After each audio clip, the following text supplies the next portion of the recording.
From the station working for you, this is WRTV News at Noon, streaming now. We still don't know who won, but we are getting closer. The battle for the White House will come down to the last votes counted in a handful of states. The final results for the race for the White House could come today or could come days, even weeks from now, depending on how those final votes shake out. ABC's Faith Abube has more this midday as our Democracy 2020 coverage continues. It looks like the election experts were right. Counting the massive number of mail-in and absentee votes in the battleground states is taking some time, leaving the nation waiting to learn whether President Trump or former Vice President Joe Biden will be in the White House on Inauguration Day. The record number of early votes created temporary leads for Joe Biden in Ohio and Donald Trump in Virginia, only to have those leads change again when more votes were counted. We are now projecting that Donald Trump will win the state of Ohio. We have another state to project, and it is the state of Virginia. It is going to Joe Biden. Those ebbs and flows leading to the uncertainty we have today. But that did not stop President Trump from falsely declaring victory just before 2:30 this morning, alleging fraud and demanding that no more votes be counted. He even stated he would be going to the Supreme Court. We were getting ready to win this election. Frankly, we did win this election. We'll be going to the U.S. Supreme Court. We want all voting to stop. But legal experts say the president has no case. Down the road, might the Supreme Court get involved? It's possible, but they're certainly not going to stop these votes from being counted. Meanwhile, also early this morning, the former vice president urging his supporters to be patient as all the votes are being counted. I'm here to tell you tonight, we believe we're on track to win this election. It ain't over till every vote is counted. Every ballot is counted. That advice appears to be sound, as states like Wisconsin and Michigan, where Biden was trailing, he is now pulled into the lead. But that doesn't mean Biden has won those states, as they're still counting votes, and the lead could change again. The Biden campaign calling the president's comments outrageous, and state officials like Pennsylvania's attorney general say millions of legitimate ballots are still outstanding and will be counted. We're going to make sure here in Pennsylvania that we respect the will of the people. The law says count every eligible vote, and that's exactly what's happening all across Pennsylvania. Right now, both campaigns are still confident they have a path to victory. The Trump campaign saying they think outstanding votes in Arizona and Pennsylvania will go their way. Meanwhile, the Biden camp says they believe he'll rebuild that blue wall. In Washington, Faith Abube, ABC News. Back here at home, we want to get a check of our forecast for today. We are midway through our work week. It's been a busy week in terms of politics, Todd, but a pretty quiet one in the weather department. You have great news for us. Yeah, you know, the weather has been very quiet and in good way, Lauren, because it's been quiet with sunshine, but temperatures have been above normal once we got past that cold morning on Monday. And today is absolutely spectacular. I just went outside before the noon show here, and the sun is shining, and it feels great if you're in the sunshine. Here's the view from IMS looking back towards downtown Indianapolis. You can see the sunshine, the foliage there on the trees looking nice as well. And as far as the temperatures go, right now we sit in the 60s everywhere. And keep in mind, our normal high is 58, 59 degrees this time of year, depending on where you are. And we're already at 66 already in Indianapolis, as well as Bloomington, 68 in Lafayette, and 69 degrees in Muncie. I almost called Raphael's name there when I said Lafayette. All right, outside right now you have the sunshine. There's some clouds off to our west, and we'll deal with a little more in the way of that cloud cover during the day tomorrow. But nothing in the forecast here for this afternoon. Get out there as the temperatures top off right around 70 degrees. Even this evening, still pleasant in the 60s under a partly cloudy sky. We'll talk more about the rest of the week and look ahead to the weekend coming up in just a few minutes. All right, Todd, thank you so much. COVID-19 numbers are high once again in Indiana. Here's the latest numbers from the state health department just out. 3,756 new cases reported today, along with 25 additional deaths. That pushes Indiana past the 4,200 total deaths since the pandemic began. Also updated today was the state's COVID-19 map. You can see it here. The news is not good for Marion County. It's now in the state's orange category. That's the second worst rating. It's because of the rising number of cases and a higher positivity rate. It's back to work for Governor Eric Holcomb. We'll see if there's any movement on the state's COVID-19 plan during his weekly news briefing this afternoon. Though through his re-election campaign, Holcomb maintained that Indiana would stay at stage 5 of his reopening plan with a mask mandate still in place, but few restrictions on businesses. The governor governor. We'll address all of that at 2:30 this afternoon, and you can watch it live here on WRTV. We'll also have it for you at WRTV.com, on our Facebook page, and on your favorite streaming service such as Roku, Amazon Fire Stick, and Apple TV. We have so much work to do, and I am flat out eager to continue to get her done. Governor Holcomb has another 4 years in office thanks to a resounding win. The Republican governor won 58% of the vote count so far. Holcomb easily defeated Democrat Dr. Woody Myers and Libertarian Donald Rainwater. Both Myers and Rainwater criticizing Holcomb's handling of the pandemic. Rainwater did set a record, though, for the largest vote ever received in a statewide race by a Libertarian candidate. Republican Todd Rokita is celebrating his win in the state attorney general's race from home this week. The former congressman announced just before last night's election results that he tested positive for COVID-19. Rokita's campaign says he tested positive after developing some symptoms. They say he was exposed to the virus by someone not connected to campaign activities. Rokita will remain at home for now. His campaign says he's doing well. One Indiana race still has not been called this midday. Votes are still being counted right now in the 5th District Congressional race between Republican Victoria Sparts and Democrat Christina Hale. This was a seat Democrats had targeted in an effort to build on their House majority, but so far the Republican candidate appears to be in good shape. The official numbers have not moved much as of late. Sparts is winning with 51% of the vote so far. Hale follows with 45%. Libertarian candidate Ken Tucker has 4% of the vote.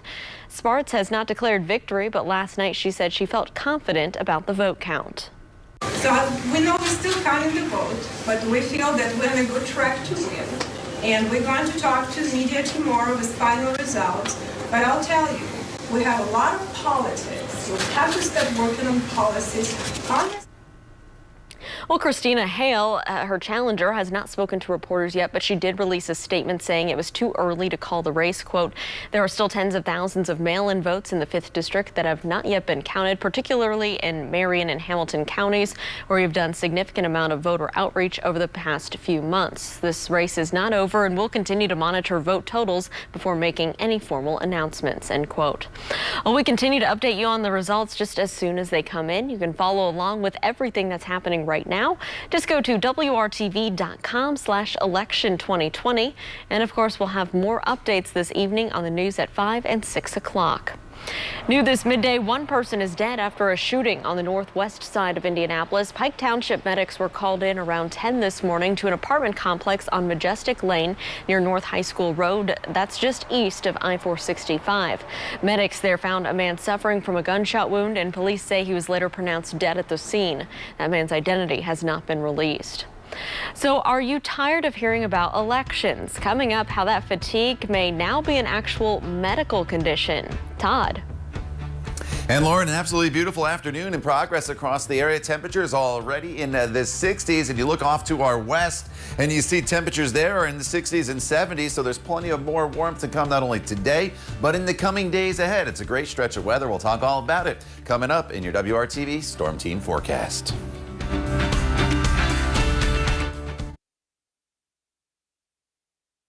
Welcome back. So we've been talking so much about the election recently. Some doctors are actually concerned that it's leading to an actual medical problem. Experts say that politics are adding to the anxiety many are dealing with because of the pandemic. They say that's leading to some people to suffer from election stress disorder. Yeah, this isn't the first time this has happened. One study actually found that 25% of college students experienced PTSD symptoms back in 2016. But the increased tensions with the elections and the coronavirus at the same time could mean that more people are feeling it now. A certain percentage of those people are going to develop persistent anxiety disorders, PTSD, and so on. And you don't have to necessarily have like a one discrete trauma to develop PTSD. It could be just multiple little micro traumas. Well, there are steps doctors suggest for dealing with election stress. As you start your day, be thoughtful about how much political content you consume. Isolation is also increasing mental health problems, so try and talk to some friends. And take time to exercise, get good sleep, and explore treatment options if you need to.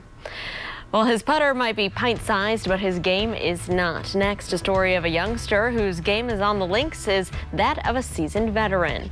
And let's take a live look outside right now. A beautiful Wednesday here across central Indiana. Clear blue skies out ahead here. This is a view to the west at the White River and the JW Marriott there off in a distance. We'll get a full check of Todd's forecast when we come back just after the break. You're watching the news at noon on WRTV.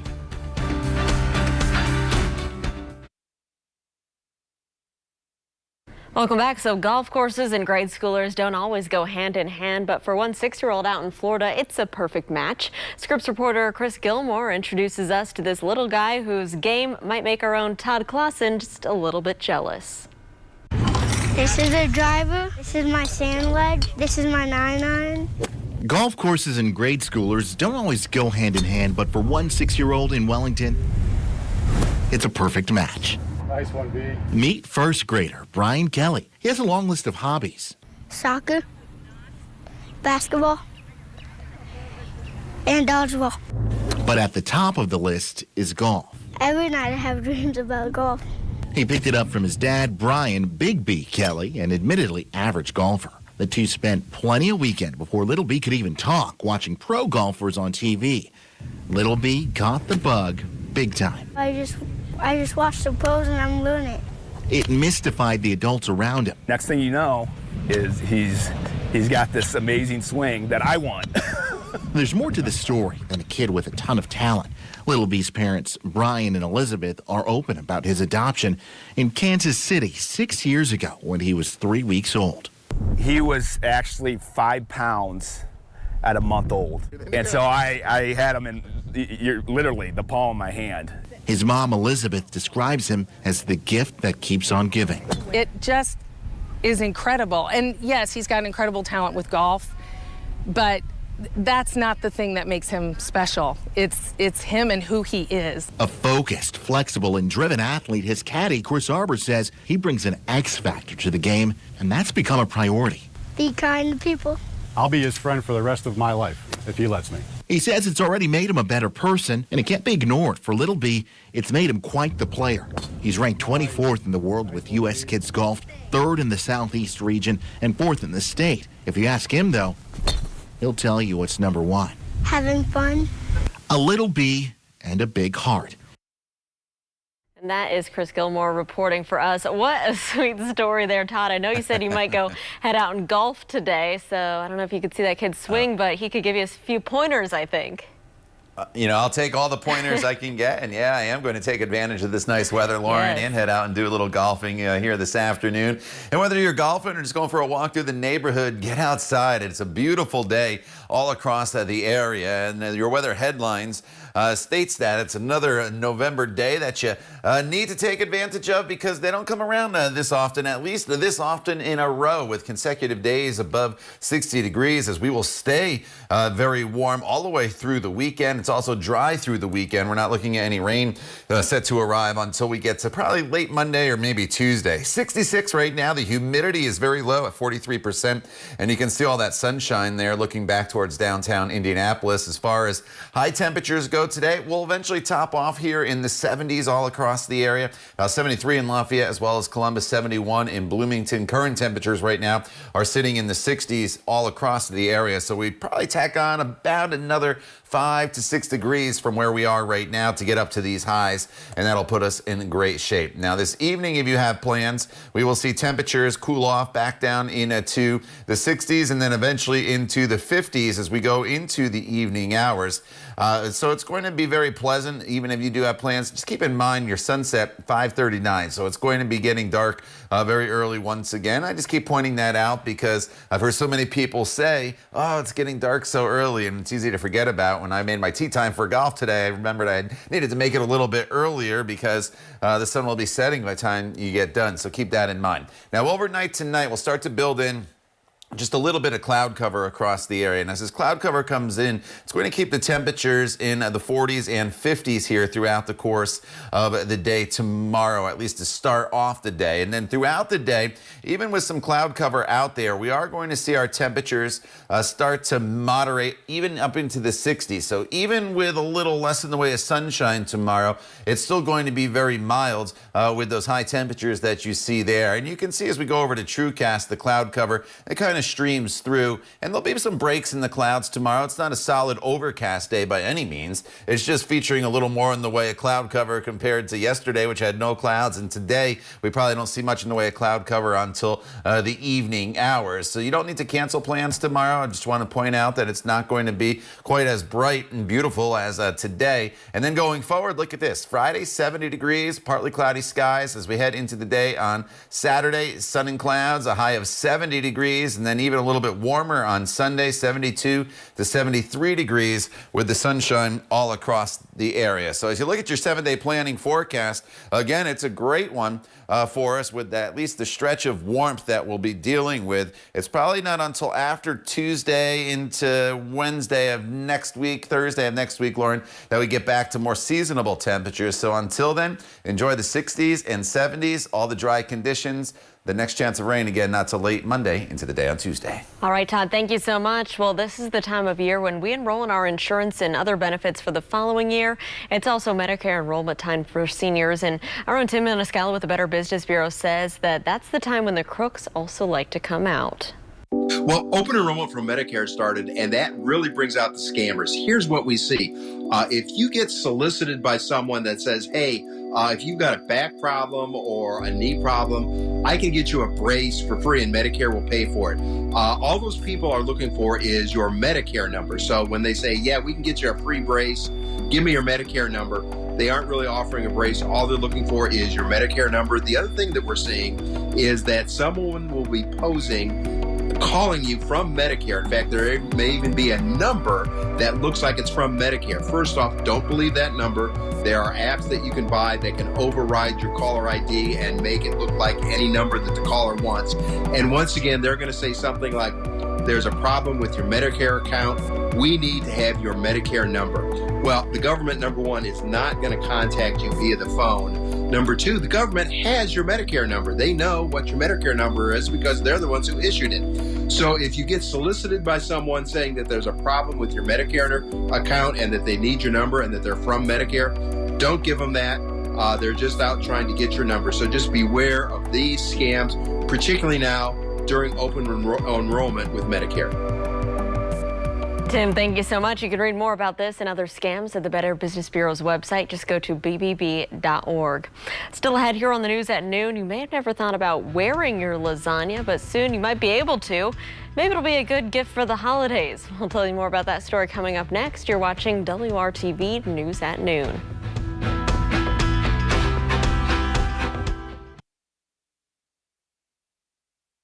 Welcome back, and just in time for the holidays, Stouffer's, famous for its frozen foods, will now sell you a shirt to go along with your lasagna.